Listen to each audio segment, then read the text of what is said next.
राजकीय टॉपने आपण बातम्या बघूयात।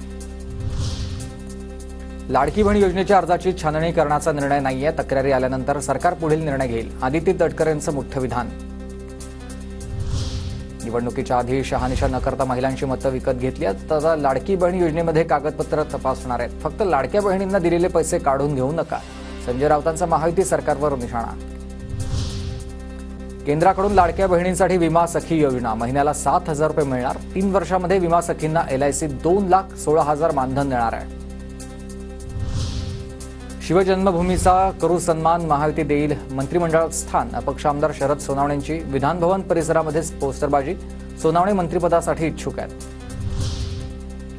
भाजप हा डोंग्यांचा पक्ष। सामनामधून निशाणा। भ्रष्टाचाराचे आरोप केलेल्या अजितदादांना भाजपनं उपमुख्यमंत्री केलं। अजित पवारांची जप्त केलेली इस्टेटही सन्मानानं परत केली। सामनामधून हल्लाबोल। महाराष्ट्रातील सपा नेत्यांच्या भूमिकेसंदर्भात अखिलेश यादव यांच्याशी चर्चा करणार। ठाकरेंनी उमेदवार दिला असता तर अबू आझमी जिंकले नसते। संजय राऊतांचा दावा। आघाडीमधील मित्रपक्षांबाबत कोणी काहीही बोलू नये। ठाकरे गटाच्या रईस शेख अबू आझमींवरील टीकेनंतर जितेंद्र आव्हाडांचं विधान। सपाचे दोन्ही आमदार आमच्यासोबत हे खात्रीनं सांगतो असाही विश्वास व्यक्त।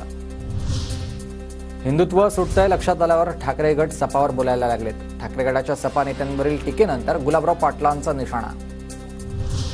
अजितदादा गटाचा 15 डिसेंबरला नागपूरमध्ये मेळावा। विदर्भामधील पदाधिकाऱ्यांसाठी मार्गदर्शन मेळाव्याचं आयोजन। स्थानिक स्वराज्य संस्थांच्या निवडणुकीच्या पार्श्वभूमीवर मेळाव्याचं आयोजन।